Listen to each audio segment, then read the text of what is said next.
लो तुम भी मुख मीठा करो, अयोध्या के नए युवराज आने को हैं। कितना शुभ समाचार है ना। हाँ, ईश्वर करे महारानी और उनकी संतान को सुखी रखे एकदम। बहुत शुभ समाचार है सच में। कितनी खुशी की बात है ना ये।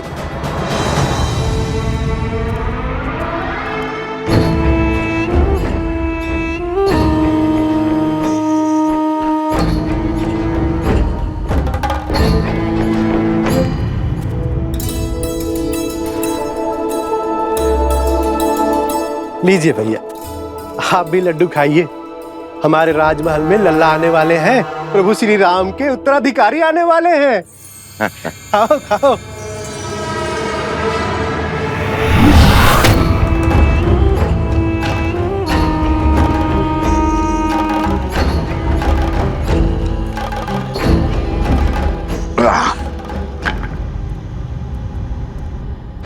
भैया, क्या ये सत्य है? श्री राम की संतान होने वाली है? हाँ हाँ, सुना नहीं?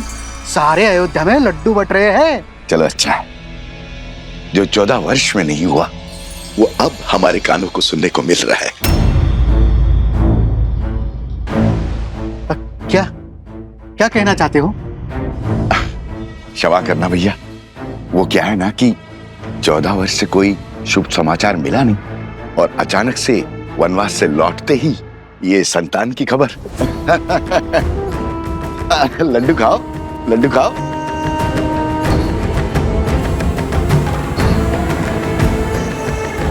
किसने अयोध्या की गरिमा पर इतना बड़ा घोर लांछन लगाया है? किसने उनके गरिमा का वध किया? किसने? सामने आओ, अभी मैं उसकी जीवा काट लूंगा। मारो, मारो मुझे, मारो। क्षमा के योग्य नहीं हूं मैं। बचपन में माता मारती थी, बड़ा हुआ तो मित्र मारने लग गए। इस जीवा के कारण ये स्थिर नहीं रहती है, कहीं पे कुछ भी बोल देता हूं मैं। घोर अपराध हो गया, मुझे स्वयं को दंड देना होगा। मैं स्वयं को दंड दूंगा। दंड देना होगा, दंड देना होगा, दंड देना होगा, दंड देना होगा, दंड देना होगा। ए रुको, रुको। अरे क्या कर रहे हो?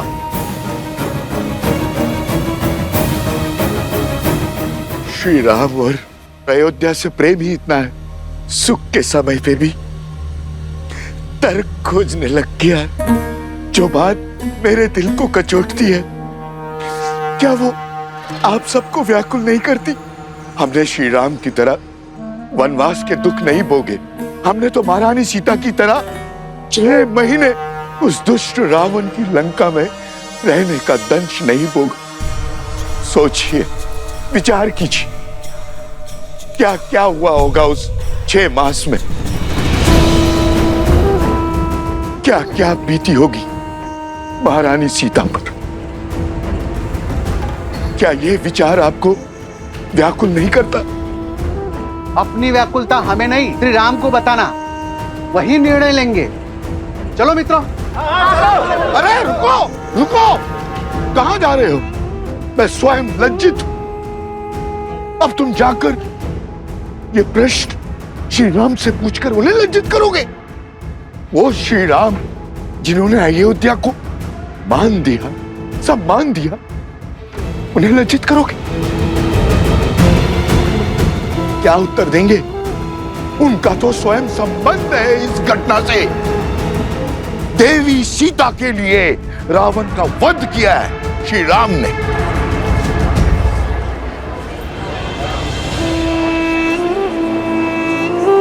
हाँ, यदि शंका है तो किसी धर्मात्मा विद्वान से पूछते हैं। तो फिर मंदिर के पुजारी जी के पास चलते हैं, वो विद्वान भी है और धर्मात्मा भी, वही इसका उचित समाधान देंगे। ये उचित? बिल्कुल। हाँ, क्यों भाइयों? बिल्कुल हाँ, सही हाँ। बोल।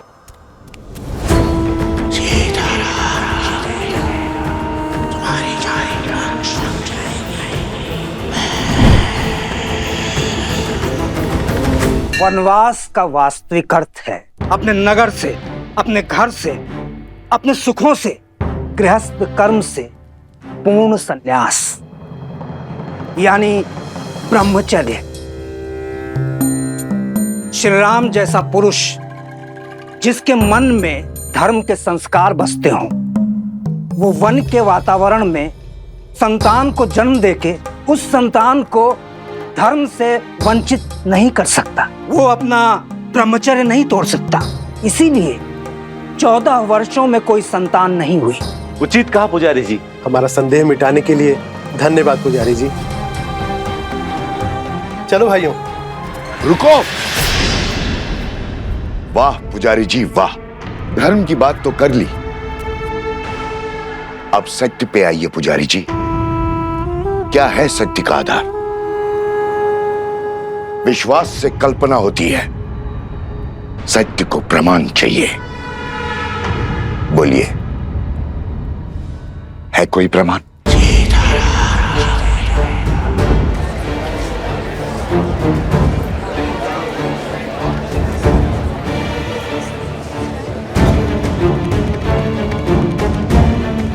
क्या हुआ पुजारी जी? सत्य की आंधी ने विश्वास का आवरण उड़ा दिया। अरे अभी समय ही कितना हुआ है वनवास से वापस लौटे हुए। एक ने कही, दूजे ने मानी, बस वही दो ज्ञानी।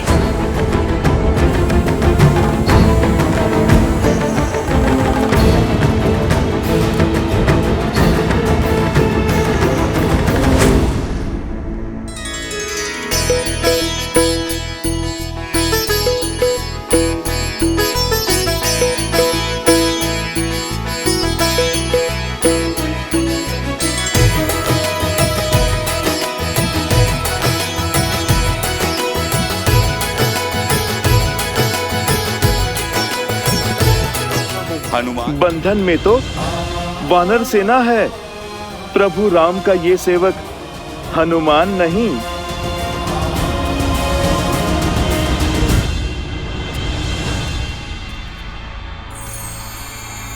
सुना है श्री राम अपनी सेना लेकर पश्चिम की ओर जा रहे हैं, उस दुष्ट भास्करन और उसके बेटे से लड़ने।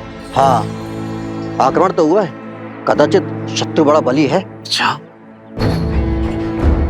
राम भास्करन से युद्ध करने जा रहा है। भास्करन से युद्ध तो भरत और लक्ष्मण भी कर सकते हैं, फिर राम स्वयं क्यों जा रहा है?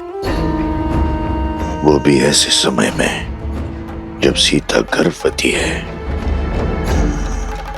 राम ऐसी मूर्खता क्यों कर रहा है?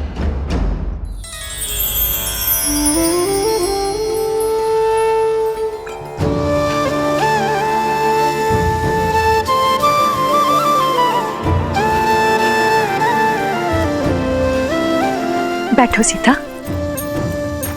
देखो, हमने अपने हाथों से तुम्हारे लिए भोजन बनाया है, खाओ। इतना सब? इतना सब कहाँ? अब तुम एक नहीं दो हो। तुम्हें हमारे आने वाले पौत्र के विषय में भी तो सोचना है। होने वाले शिशु के लिए पोषण अति आवश्यक है। ग्रहण करो।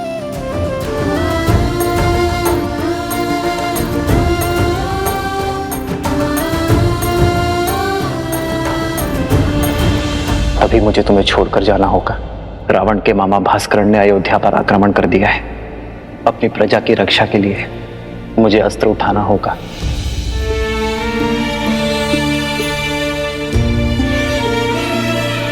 देखने भर से पेट नहीं भरेगा पुत्री। माता, मेरा कुछ खाने का मन नहीं।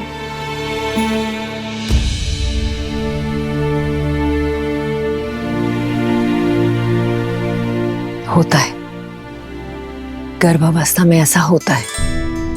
कभी मन करता है कि खूब सारा भोजन खा लो, और कभी व्यंजन देखते ही मन विरक्त हो उठता है।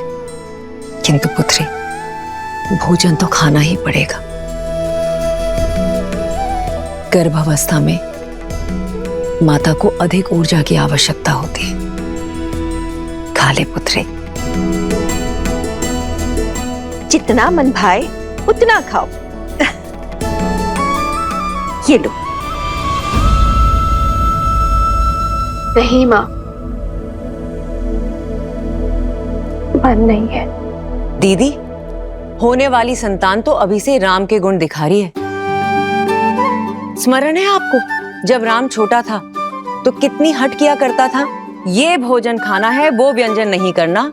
रात्रि में उठ कर मुझसे व्यंजन बनवाया करता था और मैं रात्रि में उठ कर उसके लिए राजभोग बनाया करती थी। स्मरण है दीदी? हाँ, याद है।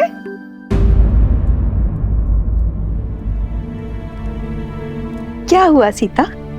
मुस्कान होठों पर आई पर गालों तक नहीं पहुंची। क्या हुआ है पुत्री? महारानी की जय हो। महाराज युद्ध के लिए प्रस्थान करने के लिए सच है।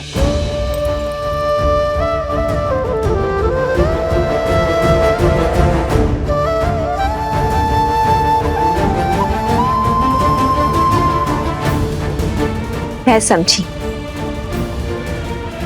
क्यों अनबनी हो तुम। ऐसी दशा में कोई स्त्री नहीं चाहेगी कि उसका पति उससे दूर जाए, पर अभ्यास करना होगा। एक राजा का कर्तव्य है कि संकट में उसकी प्रजा की रक्षा करना, और एक रानी का आभूषण है उसका साहस। अब जाओ, राम को रघुकुल रानी की भांति विदा करो। जाओ।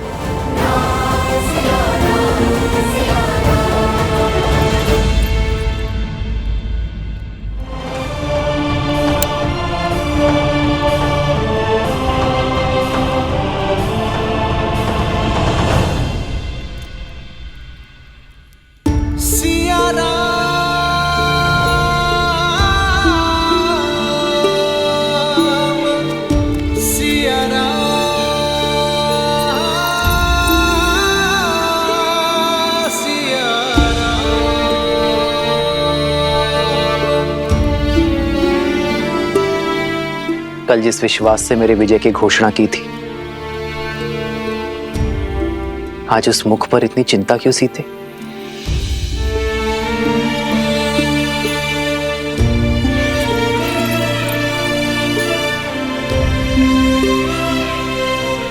चौदह वर्षों तक आपका साहस, शौर्य और क्षमता देखने के बाद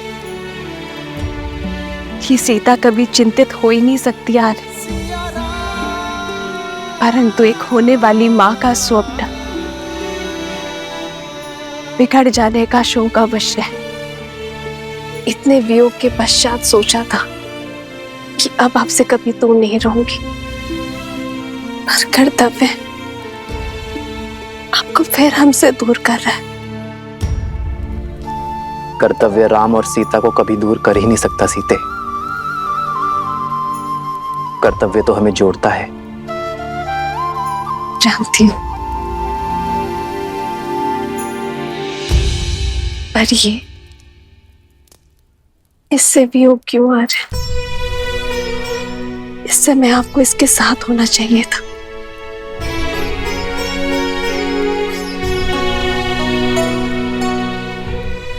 सत्य कहते हैं सब, माता बड़ी स्वार्थी होती है। युद्ध पर मैं जा रहा हूं, पर चिंता तुम्हें अपनी संतान की है।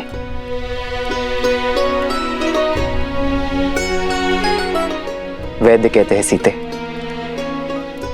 कि संतान गर्भ से ही अपने माता पिता के भाव अनुभव करती है। तो ये वियोग हमारी संतान को और प्रबल बनाएगा। कर्तव्य की पुकार का पालन करने की सीख उसे गर्भ से ही मिल जाएगी। और मैं जानता हूं कि मेरी सीता इस वियोग को सुख सहयोग बना ही देगी। हमारे प्रेम और वनवास की कहानियां सुनाने का समय मिलेगा ना तुम्हें?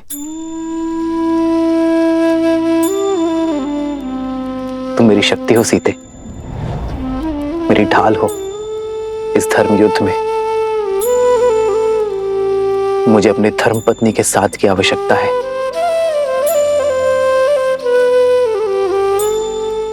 तो ये पल सदा आपके साथ रहेगा आर्य।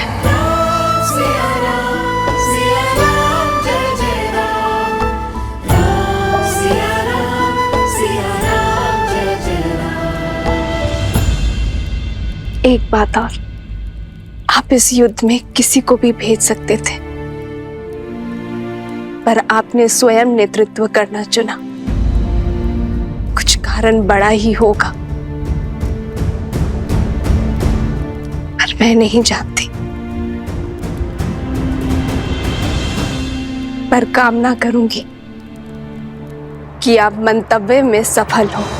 खड़ग की धार ये पथ मर्यादा, पर चलते जग हित रघुनंदन। मेरे लिए विजय होकर लौटना आ रहा है।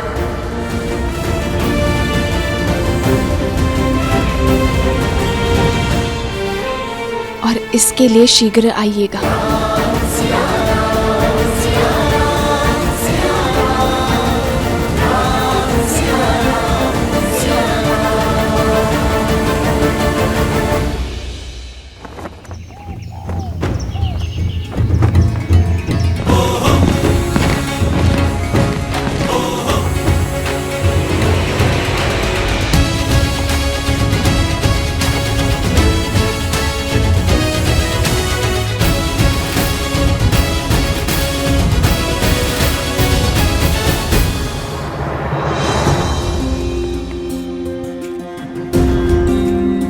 स्वस्ति राम, विजय भव लक्ष्मण। होई सोई जो राम रचि राखा,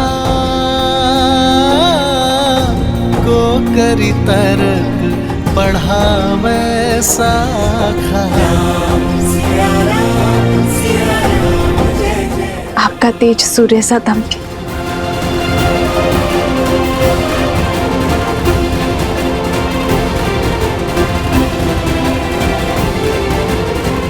विजयी भव। विजयी भव।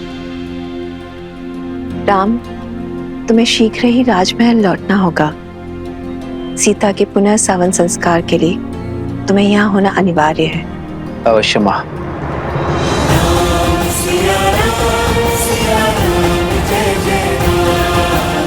आओ लक्ष्मण।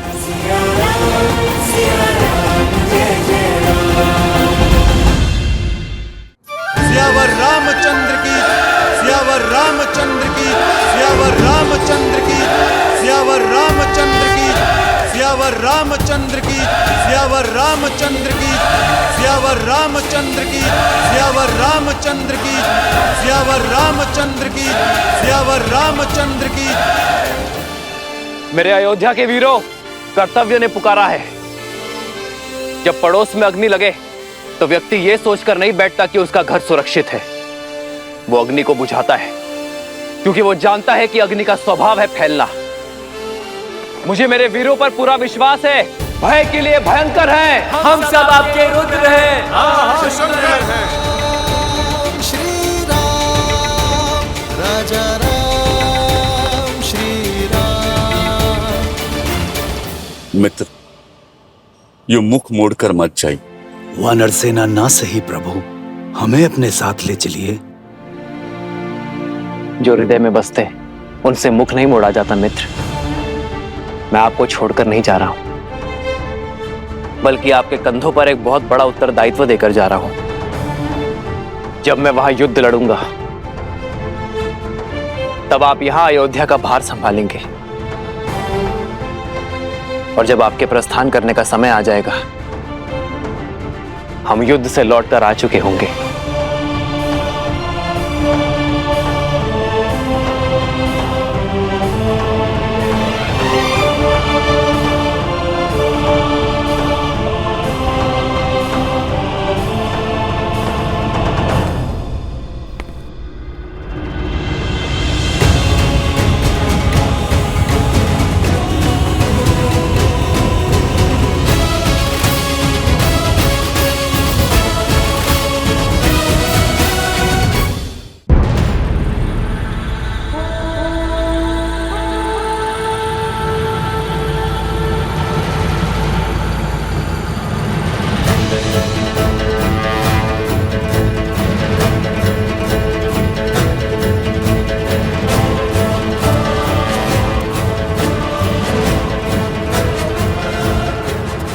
क्या हुआ भैया?